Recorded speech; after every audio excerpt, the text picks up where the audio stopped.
आनंद था। आनंद ने फकीर की खूब सेवा की। दूसरे दिन आनंद ने उस फकीर को उपहार देकर विदा किया। फकीर आनंद की सेवा से बहुत खुश हो गया था और उसे दुआएं देने लगा, भगवान करे तू दिनों दिन बढ़ता ही रहे। फकीर की इस बात को सुनकर आनंद हंसने लगा और बोला, अरे फकीर, जो भी है ये भी नहीं रहने वाला। फकीर आनंद की तरफ देखता रह गया और वहां से चला गया।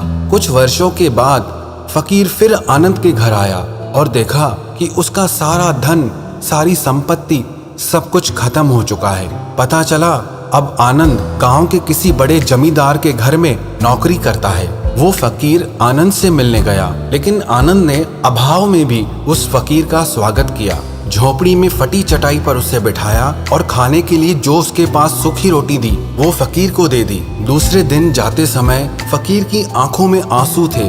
फकीर कहने लगा, हे भगवान, ये तूने क्या किया?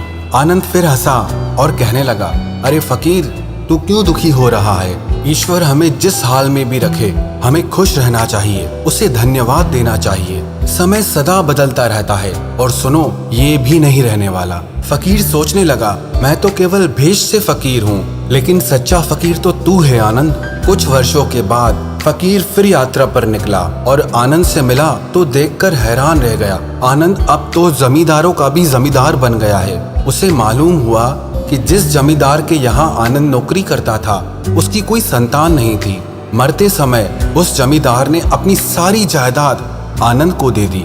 फकीर बहुत खुश हो गया। उसने आनंद से कहा, अच्छा हुआ वो जमाना गुजर गया, भगवान करे अब तू ऐसा ही बना रहे। ये सुनकर आनंद फिर हंसने लगा और कहने लगा, फकीर, अभी भी तेरी नादानी बनी ही हुई है। फकीर ने पूछा, क्या ये भी नहीं रहने वाला?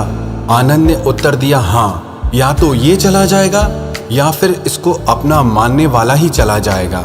यहाँ पे कुछ भी हमेशा रहने वाला है ही नहीं, और अगर कोई चीज शाश्वत है तो वो है हमारी आत्मा, वो है हमारे मन की शांति, हमारे मन का सुकून, और बाकी जो भी कुछ है वो हमेशा रह ही नहीं सकता। फकीर ने आनंद की बातों को बहुत ध्यान से सुना और वापस चला गया।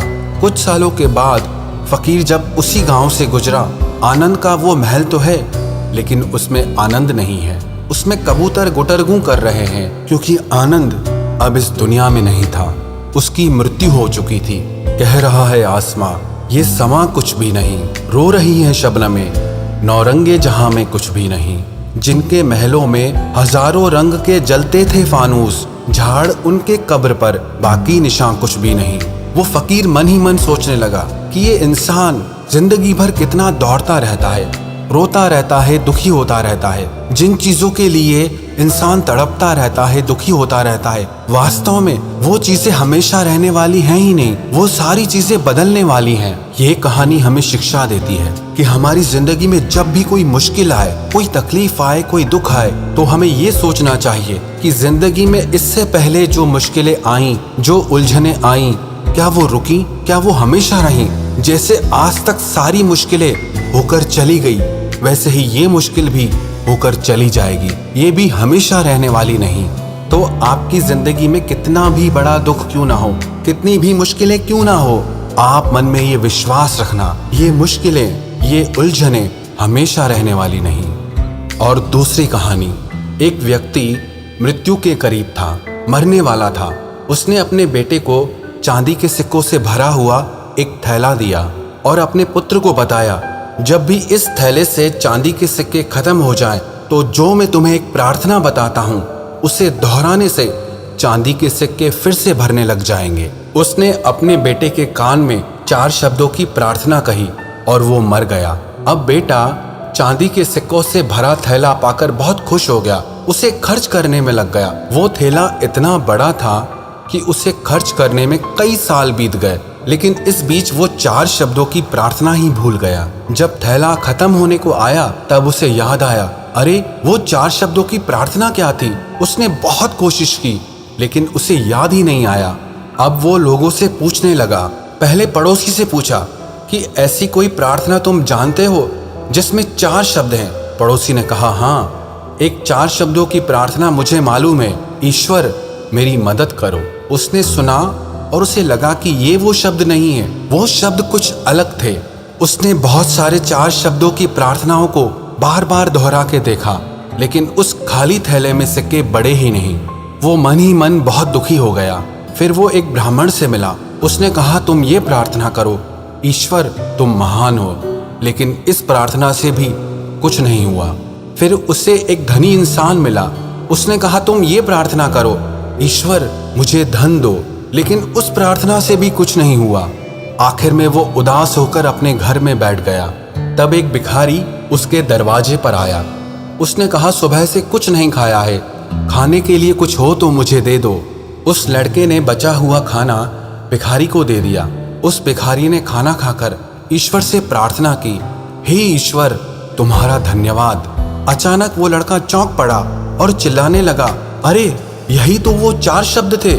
उसके वो 4 शब्द दोहराने से हे ईश्वर तुम्हारा धन्यवाद, उसका खाली थैला चांदी के सिक्कों से वापस भर गया।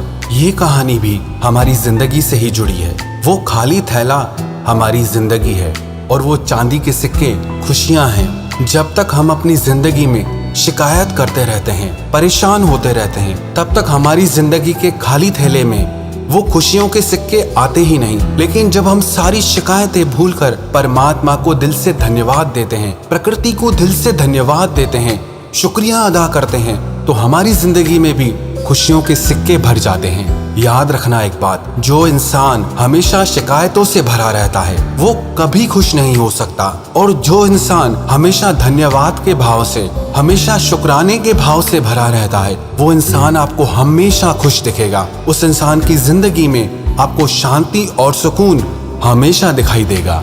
और तीसरी कहानी, एक चिड़िया ने एक खेत में अपना घोंसला बनाकर उसमें अंडे दिए।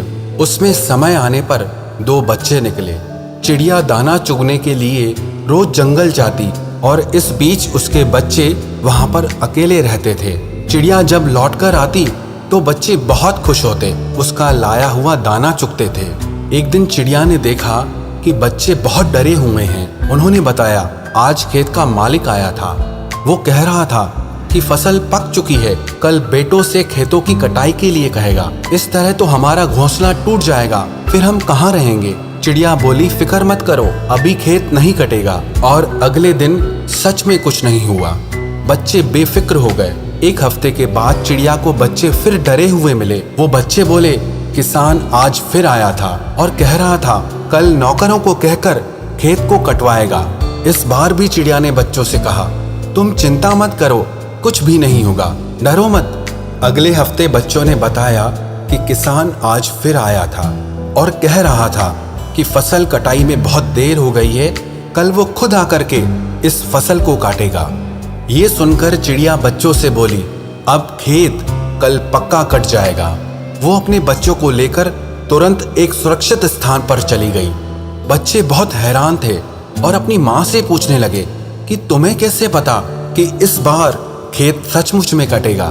तो वो चिड़िया कहने लगी, जब तक कोई इंसान दूसरों पर निर्भर होता है तो उसके काम को संपन्न होने में हमेशा संदेह बना रहता है, लेकिन जब कोई इंसान अपने काम को खुद करने की ठान लेता है तो वो काम जरूर होता है। ये कहानी भी हमें शिक्षा देती है कि जब तक हम दूसरों पर डिपेंड रहते हैं